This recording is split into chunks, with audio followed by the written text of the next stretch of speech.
What is going on, guys? Tohjo here with a small video on just a few tips and tricks on how I store some of my cards and some of my collection. Hopefully you find some of this information useful, and if you've got anything for me, any feedback or terms of like tips and tricks of your own that I'm not aware of, or you see anything I'm doing which is absolutely ridiculous, then let me know in the comment section down below. Just to take a quick moment to say thank you to all of you guys who are subscribed to the channel at the moment, and those who frequently interact, comment down below, and drop by and say hi sometimes. So the first thing I'm going to be covering is how we go from something like this, which is a lovely single card, to, you know, I'm sure many of you have them knocking about, but what exactly do we do with them? So obviously rule number one, and the most important rule of them all, is bare minimum we should always sleeve our cards. So there are a few different types of sleeves that are available on the market. The first is, and the most common, is just a standard soft sleeve. So but there are different types of soft sleeves, so I have two different types in front of me and they are clear, so hopefully you can see them on camera. These don't look that different in appearance, but they are very different in practice. So one of them is a standard fit sleeve and the other one is a pro fit sleeve. So what that means is one is slightly larger than the other. So if I go ahead and pop this guy in a standard sleeve, you can see there's a little bit of wiggle room at the top here and down at the sides as well.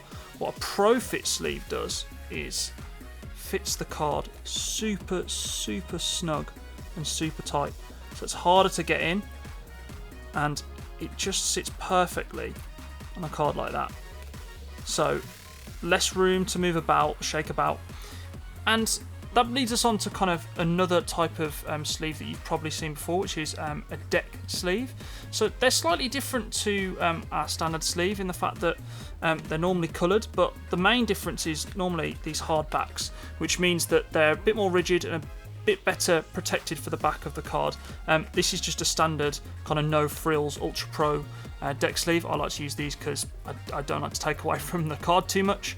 But you guys will probably be used to seeing them in some of the similar form of the Elite Trainer box sleeves, which don't quite have as rigid as a back as the Ultra Pro sleeves. However, they pretty much serve the same purpose. So this one is from the Zamazenta Sword and Shield base set Elite Trainer box. So what these guys let you do is you can go ahead and pop cards straight into these deck sleeves straight away. There's nothing wrong with doing that at all. What I like to do is take something from a Pro Fit sleeve, and because it fits so nicely and so tight to the card, you're able to then double sleeve. So it's almost like a sleeve for your sleeve. So then you are able to double sleeve your card and have as much protection as possible. Now, I have heard some feedback before on the Pro Fit sleeves before, where they're maybe a little bit too tight for the card possibly and cause damage. I've never had any problems myself, but if you guys have any more information on that stuff, then let me know in the comment section down below. I might just not be aware of it at all. So yeah, so once we've got our card into its lovely deck sleeve and we have it perfectly protected, there is another layer of protection, and we'll go into folders a little bit later on. But if you don't have folders knocking around, you may have seen something like this, which is called a top loader. So what that is essentially another layer of protection for your card. So you can go ahead, and these are cool ones. So these ones I got from Japan, and you can like side load them, which is really nice actually. Stops dust getting in through the top, which is normally where the openings are for most sleeves. So that's our Jirachi now in its top loader, which is nice and hard. It's hard plastic, so really good for shipping cards in these, especially once they're sleeved. And then the other alternative is what's called a semi-rigid. That is what she said. And they're not hard plastic. They're like kind of soft sleeve soft sleeve plastic. This is a different card. You can see these side by side, so you can compare them. This is for one of the upcoming PSA submissions that I'm going to be doing. But the differences between these two is obviously, aside from its flexibility, top loaders apparently restrict the cards a little bit more. You can kind of see because they're a little bit tighter, and obviously they're more rigid, so they're more likely to restrict the card. Whereas I've heard soft sleeves are just much better for kind of flexibility and giving the card the room it needs to kind of not pressure it or put any dings on corners or edges and things like that. And despite that, there's got to be a reason why people submit cards, high value cards, in for grading in these over top loaders. So these are something that I've only just really started to use for, like I said, the grading process submission purposes. So yeah, those are your two options. So single loose cards, bare minimum you should be sleeving, and to take things even further, you can go for double sleeving, and then also go for the top loader or a semi-rigid. So the next thing I'm going to be covering, guys, is loose booster packs. Now, I'm a fiend for a little bit of a sealed collection. I've got plenty of booster packs in my collection. So here is a loose Call of Legends booster pack with the legend himself, Lugia, on the front. So I've read a little bit online around what you can do for these. Most people will protect these guys with those kind of resealable bags. You might have seen them. I might actually have some knocking about. One sec, let me see if I can find them. Right, no, I've been unsuccessful in finding resealable bags. However, it's not what I use, but they are good. So the idea behind this is stopping any dust or anything getting around into the packs and stuff if you keep these loose. But what I have found to be really, really good is board game sleeves. So you can buy these on most stores online that will sell sleeves and other stuff that's knocking around. And these are the Ultra Pro board game sleeves, and the one that I use you want to look for is called Tarot sleeves, so Tarot sized. So the dimensions, hopefully you can see on the camera there. So that is 70mm by 120mm, and they are absolutely perfect. So they look a little bit like this out of the packet, and they are perfect for Pokemon packs in that the boosters fit perfectly snug right on the top there, you can see, and then there's no movement about whatsoever inside there. And what that does essentially is, if you're going to store these booster packs anywhere else, it stops any form of surface scratching on the artwork to ruin the aesthetic of the pack. And the other thing that it does is these edges can sometimes fold over, they can move about when they're being stored, especially when you have multiple booster packs and being stored next to each other. And this sleeve just helps keep these edges flat and keeps the end of the crimps of the booster packs flat, which is really nice. So there is two Call of Legend packs in their own Tarot sleeves side by side, and they're really great. So I can't recommend these sleeves enough, guys, for if you have a booster pack collection going on, or if you want to get a booster pack collection started. So now that we have some ideas of what we do with single cards and my single packs, we're going to go have a look at some of the stuff that I use to store these singles if I don't have if I don't use top loaders, or if I do use top loaders. Either way, there's the options. And then the other is how I store my loose booster packs. So I'm going to switch over to the remote cam, and we're going to start having a look at how I achieve that, guys.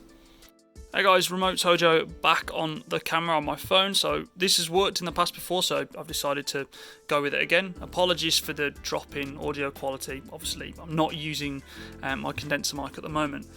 So yeah, we've got our single cards and single packs, and kind of what are the options here. So the first thing I'm going to cover is folders. So we're going to just put the booster pack to the side for now, and then talk about the options of stuff outside. So things when they aren't in top loaders, so when they're in their sleeves. So maybe a card that looks something like, I don't know, this, and what we would do with just a plain regular sleeved card.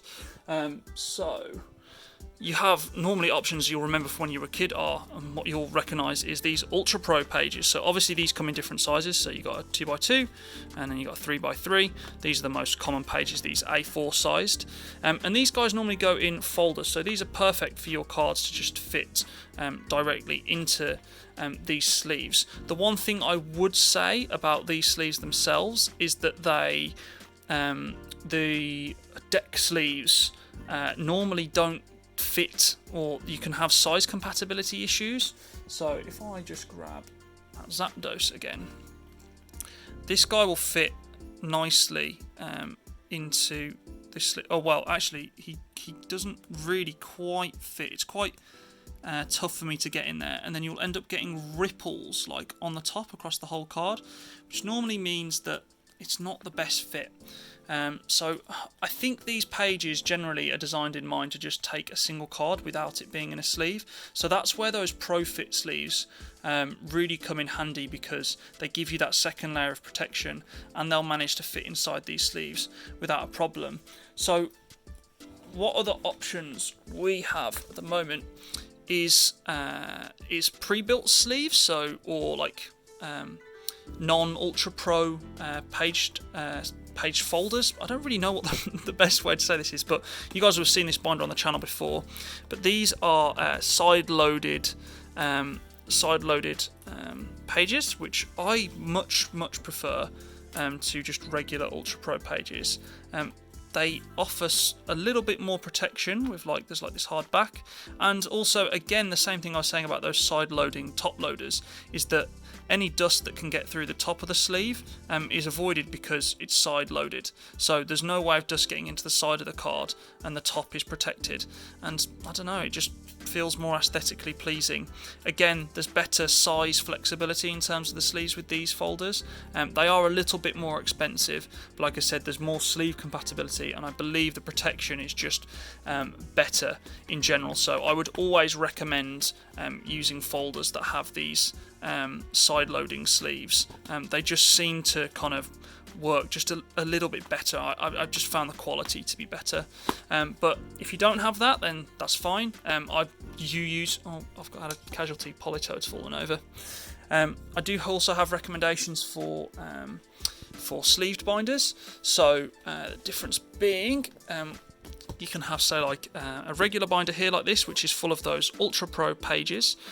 So they work too, and some of them you can see do have some sleeved cards in there. There's hair across my boy. So these do work, and they definitely suffice.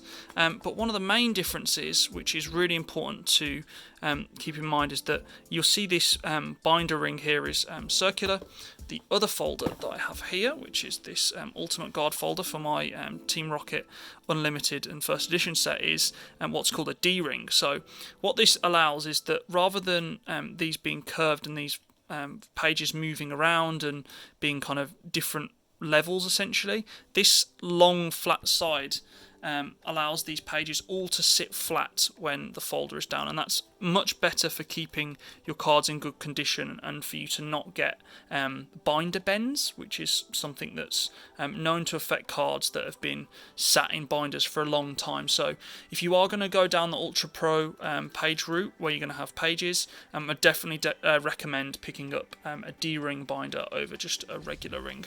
So the last thing I was going to touch on is, well, what if we don't want to use a folder and we just want to store things in either semi-rigids or top loaders, or loose kind of bulk style, which is absolutely fine.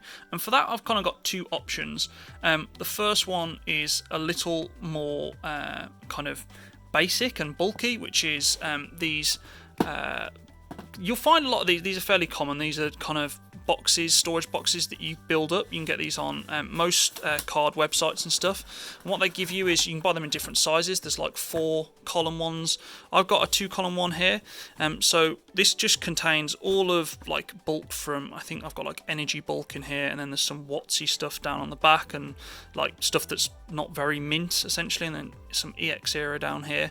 But what these do is allow you to sort kind of by set, and then I use at the moment in here I've used like top loaders to split between sets, which is okay. It could be better.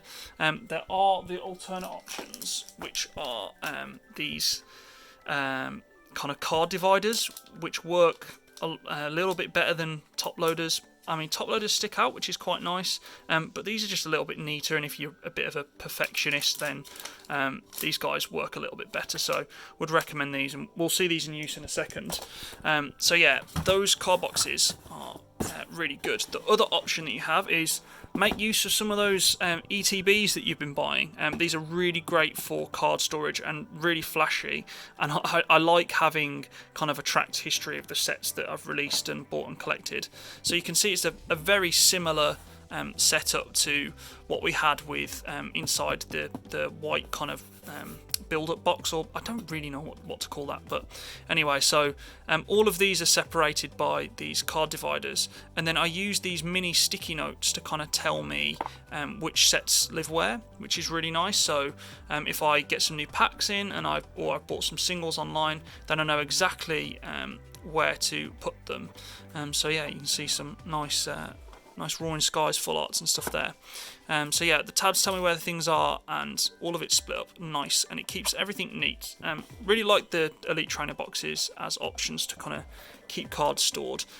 Really good for keeping bulk and everything organised, and nice to split into eras.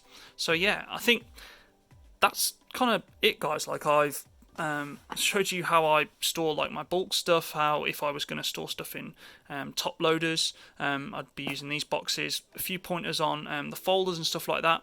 But if you guys got any more questions, then feel free to leave a comment down in the comment section below. And if you guys have any tips for me as well, I'm not saying that everything that I do is perfect. I'm always open to learning new things for this hobby, so leave a comment in the comment section down below if you have any tips and tricks for me. So that's everything I had for you guys today. There'll be another video soon. Like I mentioned earlier, we had this Jirachi that I was talking about, that I was building together for a PSA submission. So listen out for more information on that PSA submission. I'm definitely going to be doing a video on that soon. So thanks for checking out the video, guys.